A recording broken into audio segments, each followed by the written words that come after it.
태풍 가운데서도 여러분 잘 지내셨습니까? 예전에는 크게 큰 피해가 없는 것 같습니다.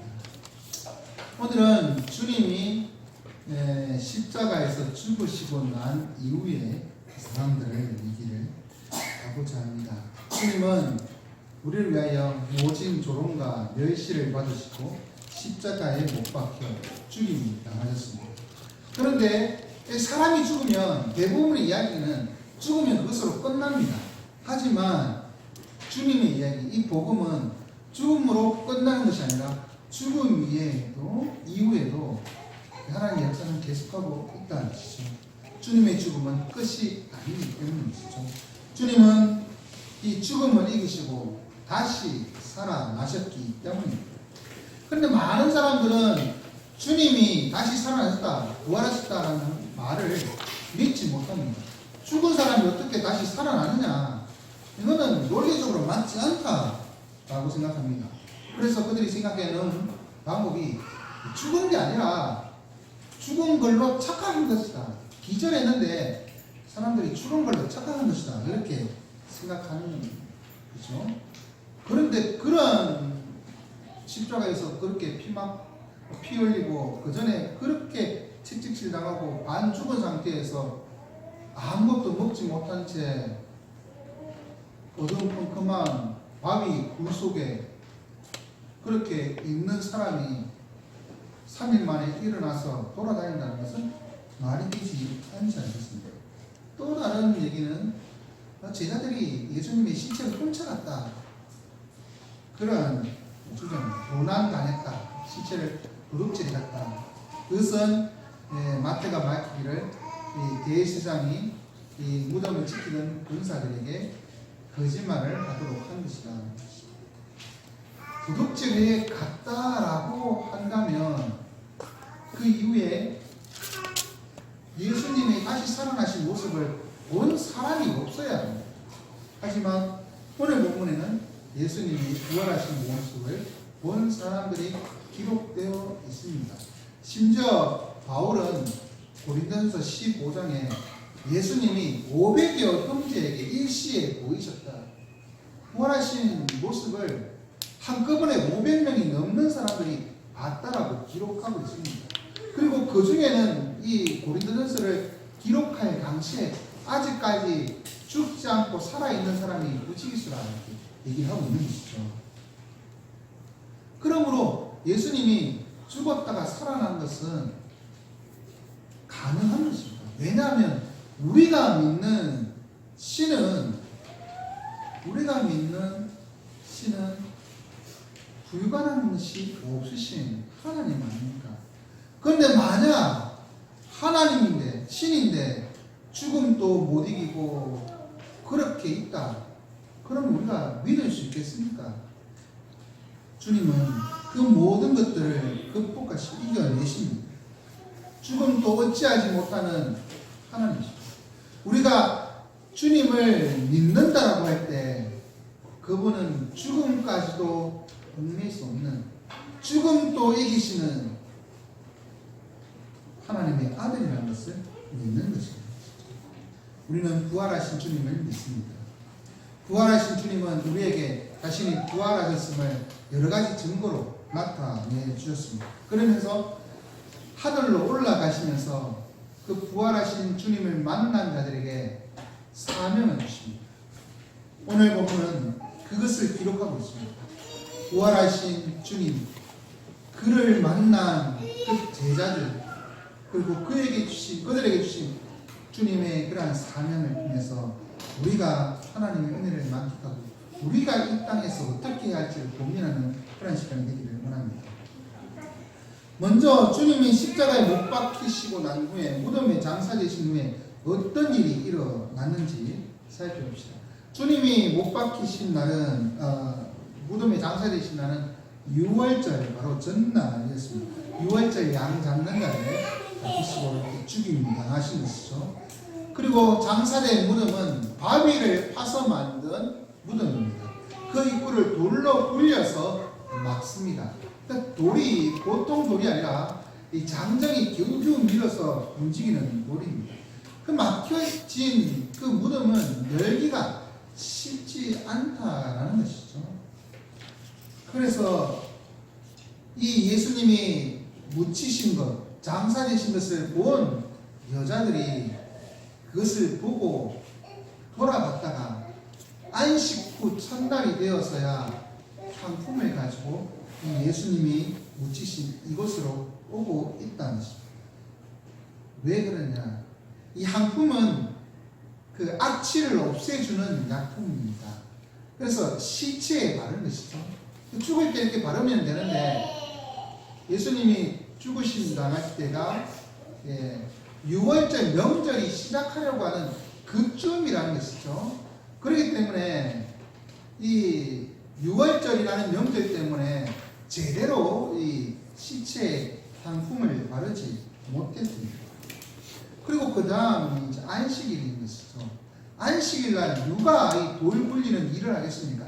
안식일을 지켜야 하는데 그러면 죄를 범하는 것인데 안식일 날 아무도 일하지 않으려 하는 것입니다. 그래서 안식 후 첫날이 되어서 아침 일찍 새벽 일찍 일어나 오는 것입니다. 이때 누가 우리 왜 돌을 굴려줄까? 그 고민을 하면서 우리가 부탁하면 들어줄 사람이 있을까? 그런 생각으로 이렇게 온 것이죠. 이 안식 후 첫날, 이 날이 바로 오늘날의 일요일 주일인 것입니다. 그리고 6월절 그 명절의 안식 후 첫날은 6월절 절기로는 6월절 그리고 그 다음 날이 무교절입니다. 6월절은 양의 그 죽여서 그 피를 바르고 그 고기를 먹는 날이고 무교절은 이제 출애굽하면서 이제 그 누룩 없는 떡을 먹으면서 살아간 것을 기억하는 그 무교절이 일주일간 시작됩니다. 이 무교절 그 다음 이 안식 후 첫날이 원래는 이제 초실절이라면서 첫 추수한 열매를 하나님께 드리는 날인 것이죠. 이 날이 됩니다. 다시 말해서 이 안식 후 첫날은 의미가 첫 열매를 드리는 것이죠. 그 의미에 맞춰서 주님은 부활의 첫 열매로서 다시 살아나신 것입니다. 그런데 그것을 알지 못하고 예수님의 시체에 향품을 바르려고 온 여자들은 주님이 다시 살아날 것이라는 것을 전혀 짐작하지 못했다는 것이죠. 그냥 누가 와서 우리를 대신해서 우리를 도와서 이 돌을 굴려줄까? 그 걱정만 하면서 온 것입니다.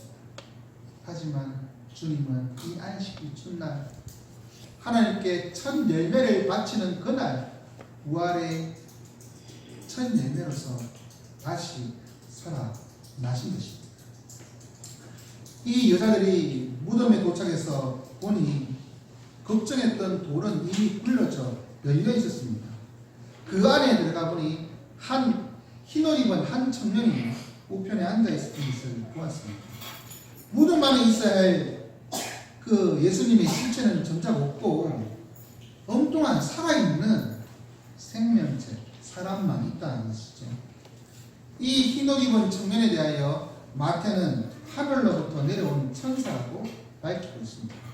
그런데 누가와 요한은 그 복음서에서 이 천사가 한 사람이 아닌 두 사람이라고 밝히고 있습니다. 누가복음은 찬란한 옷을 입은 두 사람이 있다고 이렇게 기록되어 있고 요한복음은 흰옷 입은 두 천사가 하나는 예수님의 그 시체를 누웠던 곳에 머리 부분에 그리고 하나는 발편에 그렇게 앉아 있었다라고 기록하고 있습니다. 그런데 마가는 흰옷 입은 한 청년이라고 얘기하고 있습니다. 그러면 두 명인가요? 한 명인가요? 이렇게 헷갈릴 수가 있는데요. 마가는 한 명이라고 얘기하지 않습니다. 얘기한 사람이 한 명이라 말하는 것입니다. 흰옷 입은 한 청년이 우편에 앉아있는 한 청년이라 그렇게 얘기하는 것이죠. 한 청년이 우편에 앉아있는데 그가 말하고 있다는 것입니다. 우편에 앉았다는 것은 권위를 가지고 있다는 것이죠. 하나님의 권위로서 말하는 천사를 본 것입니다. 그가 무엇을 말합니까? 십자가에 못 박혀 죽었던 예수가 다시 살아나셨다 라는 것을, 부활하셨다는 것을 전해준 것입니다. 이것보다 더 큰 증거가 있습니까? 천사가 전해주는 거예요. 천사가 주님이 다시 살아나셨다는 말을 전해주자 여자들은 놀랄 수밖에 없습니다. 이 여자들에게 천사는 예수님이 누워있었던 그 자리를 보여줍니다. 보라, 그를 누웠던 곳이라. 하지만 그곳에는 아무것도 없습니다. 빈 세마포만 있습니다.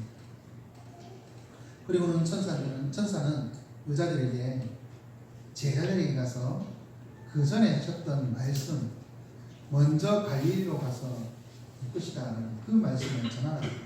그 말씀은 마가복음 14장 28절에 이미 예수님께서 예고해 주신 말씀입니다.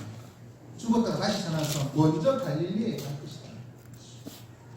그것을 기억하도록 이 여자들에게 그 말씀을 가르쳐주고 가서 그대로 전하라고 얘기를 하는 것이죠.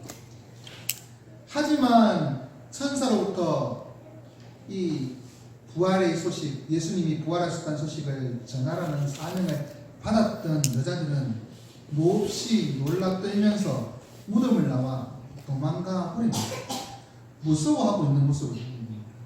이것은 부활하신 주님에 대해 무서워한다는 것이 아니라 그 무덤 안에 있던 흰옷 입은 찬란한 옷을 입고 있는 그 천사에 대하여 놀라는 것이죠. 왜냐하면 옛날부터 천사를 보는 것은 하나님을 보는 것이라, 그렇게 하나님의 사자를 보는 것은 하나님을 보는 것이기 때문이죠. 천사가 우편에 앉은 천사, 다시 말해서 하나님의 권위로 말하는 그 말을 듣고 놀라지 않을 강심장이 어디 있겠습니까? 하나님의 임재를 나타내는 그 천사의 그 모습을 보면서 경외심에, 두려움에 사로잡힐 수밖에 없는 것입니다. 그래서 이 말을 들은 이 여자들은 8절에 보면 이렇게 응답하고 있습니다. 여자들이 몹시 놀라 떨며 나와서 무덤에서 도망하고 무서워하여 아무에게 아무 말도 하지 못하더라. 아무에게 아무 말도 하지 못했다라고 기록하고 있습니다. 이것은 그들이 천사가 준 사명, 제자들에게 말해라 라고 했던 그 부활 소식을 말 안 했다, 침묵했다라는 뜻이 아닙니다. 왜냐하면 마태복음과 누가복음에서는 이 여자들이 가서 제자들에게 주님이 다시 살아나셨다라는 이 소식을 전했기 때문이시죠. 여기에서 마가가 아무 말도 하지 못했다라고 하는 것은 천사가 임재해서 그 임재의 모습, 하나님께서 함께 하신 그 모습, 그것에 대한 경외심과 두려움으로 그것을 아무 말도 못했다는 것이죠. 물론 이후에 그 말이 이제 전해지고 성경에 기록된 것입니다. 부활하신 주님을 믿으시는 우리 지역가족 여러분, 주님은 안식 후 첫날 새벽에 무덤에서 일어나셨습니다. 우리를 위하여 부활의 첫 열매가 되시고 일어나신 것입니다. 그래서 우리 역시 첫 열매 되신 주님을 따라 부활의 소망을 가지고 있는 것입니다. 그래서 우리는 매주일, 다시 말해서 안식 후 첫날 이 주일날 매주 모여서 하나님 앞에 우리에게 새 생명을 주신, 영생을 주신 것에 감사하며 예배를 드리는 것입니다. 이 예배 시간 말씀을 통하여 다시 살아나신 예수 그리스도를 다시 한번 확신하고 믿음으로 살아가는 우리들 되기를 원합니다. 이렇게 주님이 다시 살아나셨다는 소식을 천사로부터 전해들은 여자들은 제자들에게 가서 이 소식을 전해 주었습니다. 마태는 이렇게 제자들에게 가는 그 길 중에 이 여자들이 부활하신 주님을 만났음을 밝히고 있습니다. 마태복음 28장 8절에서 9절에 보면 여자들이 주님을 만났습니다. 그런데 누가복음과 요한복음에서는 그 여자들 중에 특별하게 막달라 마리아가 주님을 만났음을 기록하고 있습니다. 마가도 9절에 어떻게 주님을 만났는지는 기록하지 아니하고 제일 처음 주님을 만났다. 그래서 9절에 보면 끝에 보면 막달라 마리아에게 먼저 보이셨다. 첫 번째 만난 사람은 막달라 마리아라고 기록하고 있습니다. 이 막달라 마리아는 나사로의 그 자매 마르다와 마리아 그 마리아가 아닙니다. 다른 사람입니다. 이 사람은 7 귀신 들렸던 막달라 마리아라는 말처럼 막달라 지역에 사는 마리아라는 뜻입니다. 그는 주님에 의해서 7 귀신에게서 해방되었습니다. 그러한 그가 제일 먼저 예수님을 부활하신 예수님을 만났다는 것이죠. 왜 예수님은 다른 사람도 아닌 막달라 마리아를 먼저 만나 주셨을까요? 나 같으면 베드로를 먼저 만나겠습니다. 너 이전에 며칠 전에 너 나를 저주하면서 그렇게 부인했지. 그렇게 만나고 야단부터 먼저 치고 싶습니다. 그런데 주님은 제자가 아닌 막달라 마리아를 만나 주셨다는 것입니다. 이것은 우리에게 은혜를 주시는 말씀입니다. 왜냐하면 주님이 이 땅 가운데 오셔서 세리와 창기들의 친구가 되셨습니다. 사회적으로부터 무시당하고 그리고 외면당했던 죄인들을 만나시고 그들과 교제해 주셨습니다. 부활하신 주님도 7 귀신에 들려서 그렇게 고통스러워했던 그러한 막달라 마리아, 그리고 그 막달라 마리아는 그렇게 행실이 좋은 사람은 아니었다는 것이죠. 그런데 그가 주님을 만나고 삶이 바뀌고 나면 부활하신 주님을 처음으로 만난 자가 된 것입니다. 다른 사람은 주를 버릴지라도 나는 절대로 주를 버리지 않겠습니다 라고 호언장담했던 제자들보다 먼저 주님을 만났습니다. 세상에서 차별받고 또한 부정함으로 손가락질 당하던 마리아, 그 마리아와 같은 우리들을 주님은 외면하지 않으시고 만나 주신다는 것입니다. 그러니 먼저 나의 부정함을 깨닫고 하나님을 바라보며 주님 나를 품어주십니다. 주님은 막달라 마리아에게 먼저 보이시고 그 다음 보이신 분이 누구일까요? 12절에 보면 두 사람이 걸어서 시골로 가는 때에 예수께서 다른 모양으로 그들에게 나타나셨다고 기록하고 있습니다. 이 시골로 가는 사람 두 사람이 아니라 누가복음은 엠마오로 가는 사람들이라고, 엠마오로 가는 시골로 가고 있는 사람들이라고 밝히고 있습니다. 그 중 두 사람 중 한 사람의 이름이 글로바라고 하는 그 실명을 공개하고 있습니다. 이들은 막달라 마리아와 다른 여자들이 예수님이 다시 살아나셨다라고 하는 그 말씀을 전해줬음에도 불구하고 그 말을 믿지 못하고 이제 6월절 명절도 끝났으니까 이제 고향으로 돌아가야겠다. 그렇게 털레털레 집으로 돌아가고 있는 자들이었던 것입니다. 부활 소식을 들었지만 믿지 못하던 이 두 사람, 그들이 돌아가면서 다른 모양으로 나타나신 주님을 만나게 됩니다. 다른 모양으로 나타났다는 그 단어에 우리가 오해하기 쉬운 것은 주님이 원래는 이런 모습인데 이제는 변신해서 다른 사람 모습으로 마치 이런 얼굴이었는데 저런 얼굴로 이렇게 바뀌어졌다는 그런 의미가 아닙니다. 주님은 주님이라고 하는 것을 모든 사람들이 다 있으신 동일한 모습입니다. 하지만 부활하심으로 말미암아 차원이 다른 그런 모습이라는 것이죠. 시공간의 제약을 받지 않으시는 그러한 모습입니다. 그래서 다른 모양처럼 느껴질 뿐인 것이죠. 눈이 어두우면 깨닫지 못할 주님. 하지만 누구나 부활하신 주님을 알아볼 수 있는, 믿음이 있으면 볼 수 있는 그 모양으로 나타나신 것입니다. 그들은 길을 가면서 주님과 함께 동행하는지는 알지 못했습니다. 하지만 이 식사 시간이 되어서 주님께서 떡을 떼어주시고 축사하실 때 그들의 눈이 밝아졌습니다. 그제서야 떡을 떼어주신 분이 주님이라는 것을 깨닫게 되었습니다. 하지만 깨닫고 나서 보니 주님은 온데간데 없이 사라져 버리신 것이죠. 그것이 누가복음 24장에 기록되어 있습니다. 그들은 그 즉시로 다시 예루살렘으로 돌아갑니다. 그리고는 제자들에게 길에서 주님을, 부활하신 주님을 만났음을 전했습니다.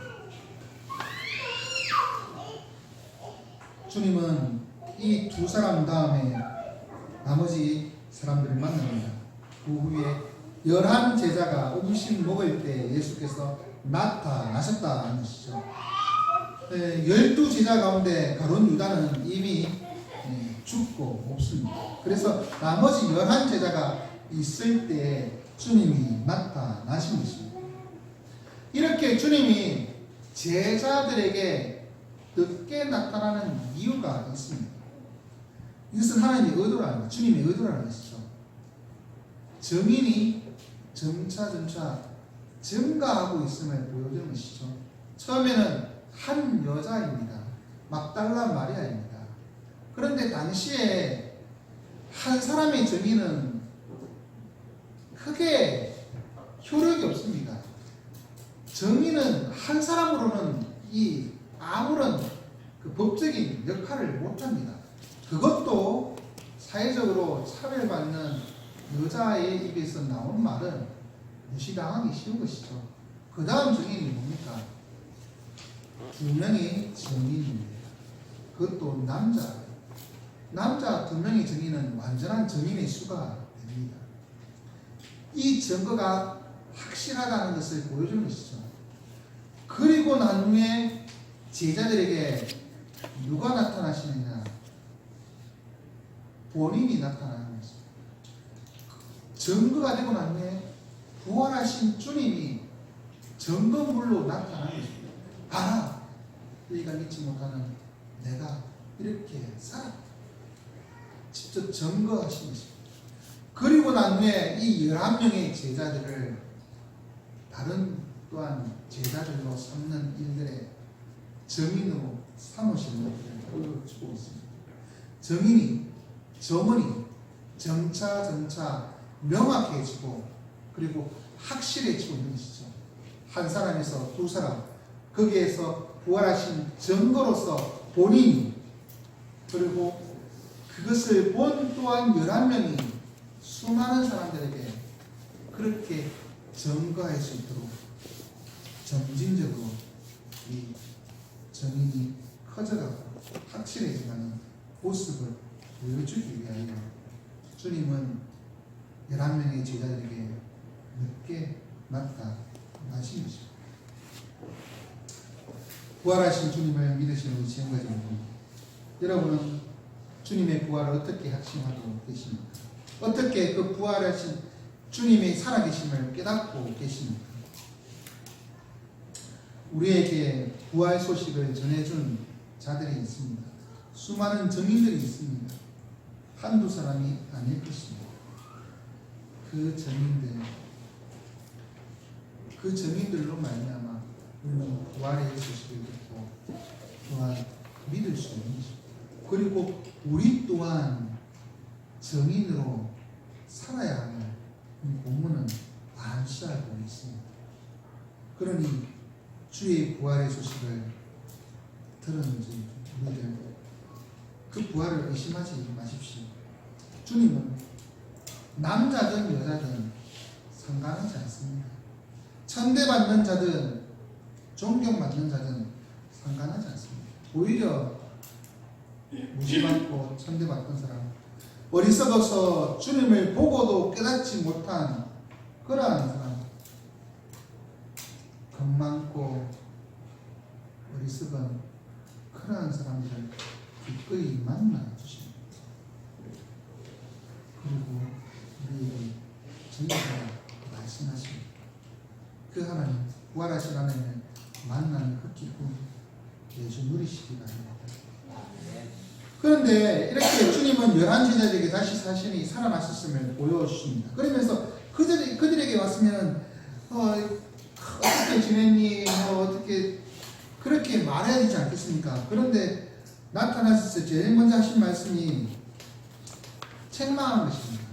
그들의 믿음 없는 것과 마음이 완악한 것을 꾸짖으셨다. 그렇게 말씀하고 있습니다.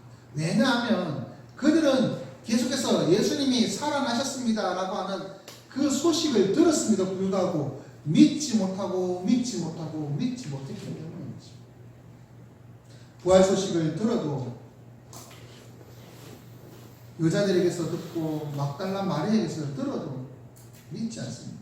그래서 엠마오로 그냥 모든 것을 포기하고 돌아가는 그 두 사람.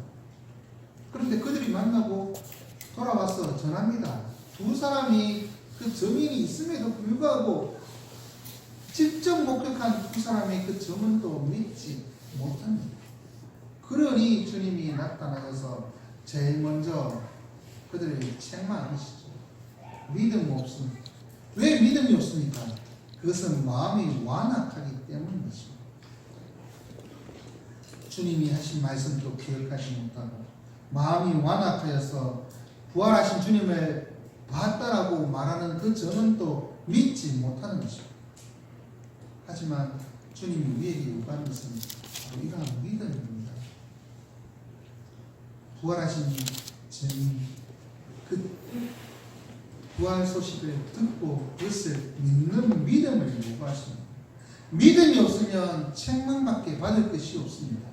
하지만 믿음이 있으면 우리는 하나님의 놀라운 일에 쓰임받는 종입니다. 믿음이 있으면 그 믿음은 우리를 위하여 대신 죽으신 것뿐만 아니라 주님이 다시 살아나셨다라는 것을 믿는 것입니다. 이렇게 주님은 믿음 없음과 마음이 완악함에 대해서 책망하시고 그들에게 사명을 주십니다. 그것은 바로 복음을 전파하는 사명입니다. 과거 예수님은 이 제자들을 전도대로 파송하셨습니다. 파송하실 때 단서가 보이는데요. 마태복음 10장에 보면 이렇게 말합니다. 너희는 이스라엘 집에 잃어버린 양에게로 가서 복음을 전파하라. 단서가 이스라엘에 잃어버린 양입니다. 다시 말해서 다른 민족에게는 가지 말라는 것이죠. 그런데 주님이 부활하시고 난 후에 그들에게 뭐라고 사명을 주십니까? 온 천하에 다니며 만민에게 복음을 전하라. 이스라엘에 잃어버린 집에서 온 천하 만민으로 그 범위가 확대된 것입니다. 그러면서 그들에게 구원의 길과 정지의 길이 있음을 선포하도록 얘기하고 있습니다. 예수 그리스도를 믿고 구원을 얻을 것인가, 믿지 않음으로 정죄를 받을 것인가, 그것을 선포하라. 그들은 예수 그리스도를 믿음으로 구원을 얻는 이 놀라운 사실을 전할 사명인 것입니다. 이 복음을 들을 때 구원은 없습니다. 듣지 못하고 들어도 믿지 못하면 그들은 정죄함을 받는 것입니다. 그러니 그들이 받은 그 사명은 실로 막중한 것입니다. 그리고 이 사명은 피할 수 없는 사명입니다. 복음을 받고 구원 얻은 자들은 자연스럽게 이 구원이 나로 끝나는 것이 아니라 나를 통하여 다른 사람에게 전거되도록 나도 부활의 그 소식, 예수 그리스도의 부활하심을 증거해야 한다는 것이죠. 주님은 이 사명을 누구에게 주는지 자세히 보십시오. 예수님이 잡혔을 때 뿔뿔이 흩어지고 도망갔던 사람, 심지어 부인하고 저주까지 했던 그러한 제자, 그러한 사람들, 의심 많고 미련하고 어리석은 이 사람들, 몇 번이나 얘기했는데도 몇 번이나 믿지 못했던 이 사람들에게 주님은 포기하지 않으시고 다시 찾아와서 그들에게 사명을 주신 것입니다. 우리 비록 미련하고 약하지만 의심 많지만 우리들도 예수 그리스도를 믿는다면 이 사명을 받은 자임을 기억하십시오. 이렇게 믿고 사명을 받으며 나아갈 때 하나님께서는 뒤따르는 표적이 있음을 말씀하고 있습니다. 그 표적은 먼저는 귀신을 쫓아내는 표적이라고 그렇게 말씀하고 있습니다. 귀신을 쫓아낸다는 것은 영적 전쟁에서 사탄이 나를 파한다는 것입니다. 내가 사탄을 이기는, 사탄을 그 머리를 밟고 일어서는 것을 의미하는 것입니다. 두 번째는 새 방언을 말한다는 말하고 있습니다. 이것은 초대교회에서 복음을 전파하는 가장 중요한 그런 능력이었습니다. 난국 방언으로 사람들이 복음을 들을 수 있는 것이죠. 다시 말해서 이 말은 내가 진짜 이렇게 방언을 얘기한다는 것이 아니라 누구든지 들을 수 있도록 복음을 전할 능력을 주시겠다는 것입니다. 그래서 귀신 쫓아내는 거, 뭐 다른 거, 이것은 복음 전파와는 상관없지만 새 방언을 말하는 것은 복음 전파와 관련된 것이고 복음 전파를 할 수 있도록 나에게 필요한 능력을 주시겠다는 의미입니다. 그리고 세 번째로는 뱀을 잡아도 뭐 독을 먹어도 뭘 낫다. 그리고 병든 사람에게 손을 얹으면 낫는 그러한 능력이 있다. 하나님께서 세밀하게 보호해 주시고 이 복음 전파에 효과적이도록 하나님께서 역사하시겠다. 그러한 약속인 것입니다. 내가 직접 뱀을 잡는다고 해서 괜찮다는 의미가 아닙니다. 그 독사를 잡으면 물리면 죽죠. 누구든지 죽습니다. 죽지 않는 사람이 있을 수 있습니다. 바울처럼. 중요한 것은 꼭 잡아도 된다. 독을 무슨 독이든 내가 맞아도 된다. 그것이 아니라 하나님은 그만큼 복음 전파에 효과적이도록 우리를 세심하게 보호하신다는 그러한 것입니다. 다시 말해서 믿는 자들에게는 영적 전쟁에서 승리할 수 있고 복음을 전할 수 있는 능력을 주시고 그리고 효과적으로 복음이 전파되도록 모든 것들을 채워주시며 보호해 주시겠다라는 그런 약속을 이 전파자들에게 주시는 것입니다. 부활하신 주님을 전가하기 원하는 우리 지연가족 여러분, 여러분은 복음을 전파하고 있습니다. 내가 전파하는데 아무 일 안 일어나고 듣는 사람이 아무 변화 없다고 해서 슬퍼하지 마십시오. 복음은 위협하지 않습니다. 복음은 힘이 없지 않습니다. 언젠가는 복음이 힘을 발휘할 것입니다. 중요한 것은 우리가 낙심하지 아니하고 복음을 전하는 것. 담대히 복음을 전하면 하나님께서 함께해 주셔서 우리에게 표적을 주십니다. 영적 전쟁에서 승리할 수 있도록 필요한 때는 어떠한 방법이든 복음을 전할 수 있는 능력도 주시고 그에 대한 결과가 좋고 하나님께서 모든 사람들을 이끌어 가실 것입니다.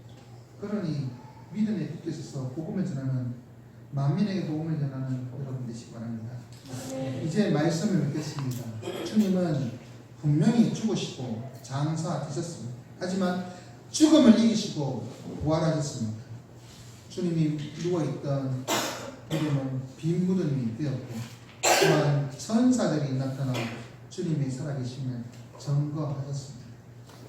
그리고 직접 주님은 사람들을 만나 주셨습니다.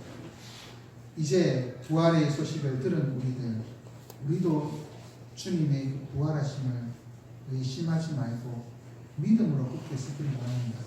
주의 부활하심을 온천하에 다니며 만민에게 복음을 전하는 우리들이 되기를 원합니다. 주님은 우리에게 복음을 주심으로 우리가 구원 얻을 뿐만 아니라 우리가 세상 가운데서 정인으로 살아가도록 요구하고 있다는 것이죠. 부활하신 주님을 만난 자들은 계속해서 부활하신 주님을 전했습니다. 막달라 마리아, 엠마로 가는 두 제자, 그리고 11제자, 복음을 전하는 사명이 우리에게 있습니다. 그러니 주의 복음을 전합시다.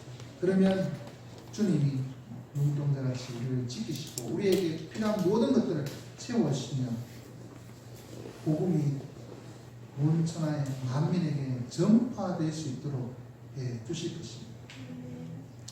우리 사랑하는 어린이 여러분,